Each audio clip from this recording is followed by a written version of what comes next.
Hey you guys, it's Sandy. So I just wanted to get on here for a minute and just talk a little bit about what is going on. So I had done a video a little while ago about we better wake up.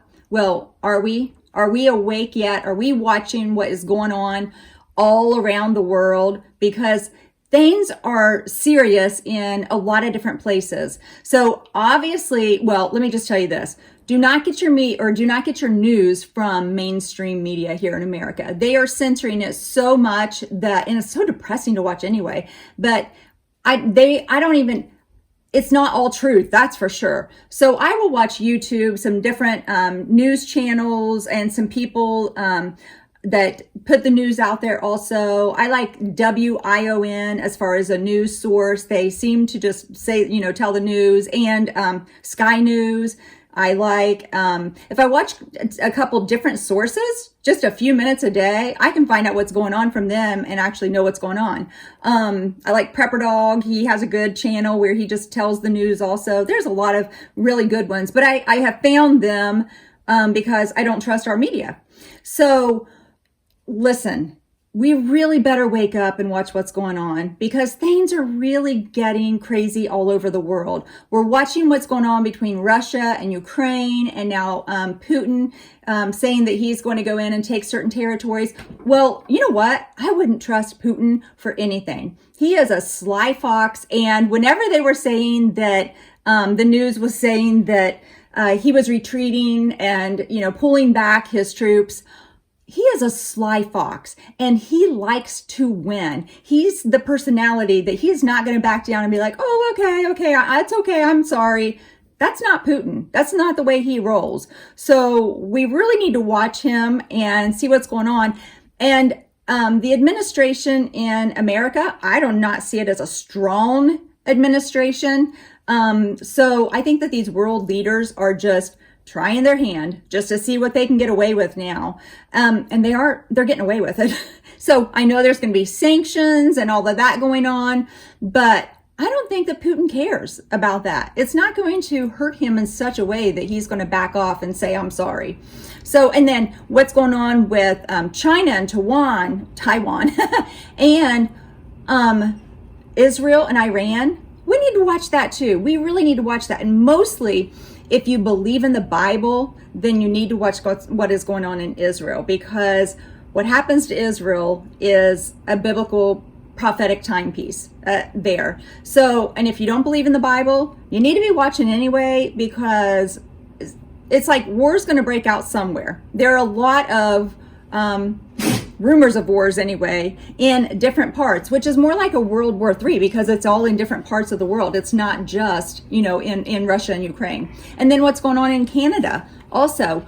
That's crazy, you guys, that a prime minister can, if they're breaking the law, if somebody's breaking the law, then you arrest them. But as far as freezing bank accounts and their businesses, their personal money, you work your whole life, you save money, and then that is what a government gets to do, is they get to freeze your money.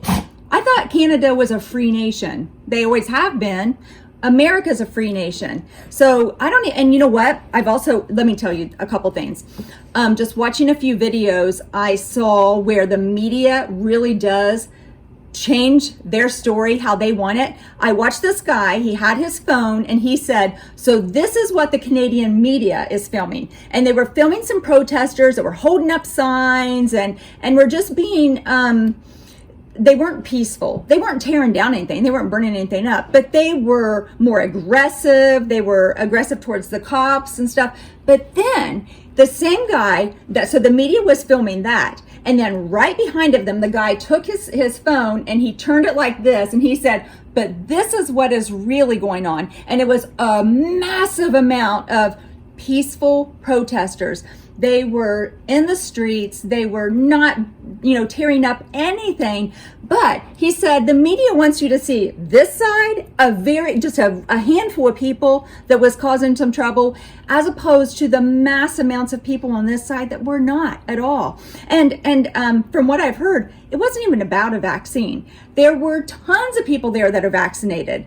And then there's unvaccinated. It's not about the vaccine. It's about freedom of choice. So we're a military family. And if freedom, why would my husband have gone on deployments and, been away from his family, and we served our country in that way if freedom isn't important? Freedom is important. It's so important. So it was important to the Canadians, and they stood up for what they thought was right to do.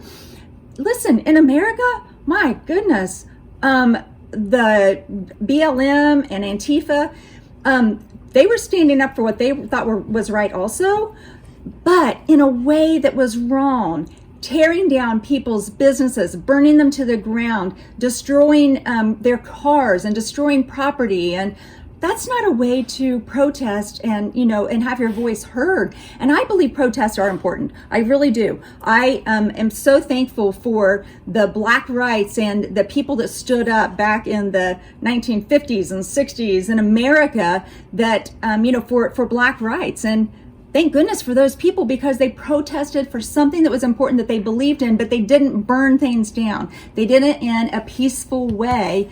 It wasn't always peaceful. Believe me, I've seen the videos. I'm not saying that. I'm just saying it was a great cause, and it was done in a way that it made a difference. I believe that's what the Canadians were trying to do, is they believed in their cause of freedom. Freedom is a great cause, and they were doing it the best way that they knew how to. So why would we freeze their bank accounts and take away their businesses and their livelihoods from them? And I even heard about a woman who had a store, and she gave $50 to the cause, a gelato store. They closed her down. And then they have the names and the emails of anybody who was offering money for the GoFundMe. They froze the GoFundMe. I didn't do it, but if I had, then my money that I gave would be somebody gets to say, nope, I'm going to use your money how I want to. That's not freedom. That is not right.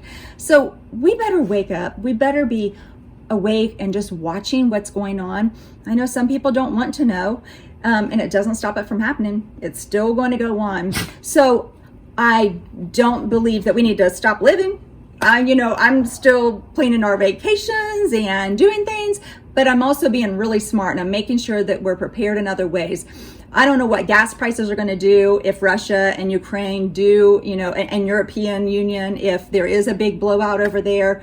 I don't know what the gas prices are going to do. So I would have gas in your tank, and I would have some supplies in my house. Inflation's happening in America. No matter what, the inflation is going up. Prices are going up in the grocery.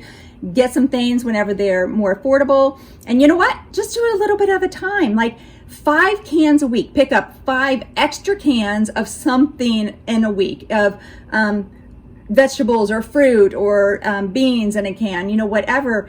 Pick up an extra box of pasta or a bag of rice. Like, just add a little bit to your weekly buying. I just think that's a smart, simple way of doing things. And then I've said this so many times, if you're prepared, you won't be scared. So it just prepares your home for whatever, and then you have peace.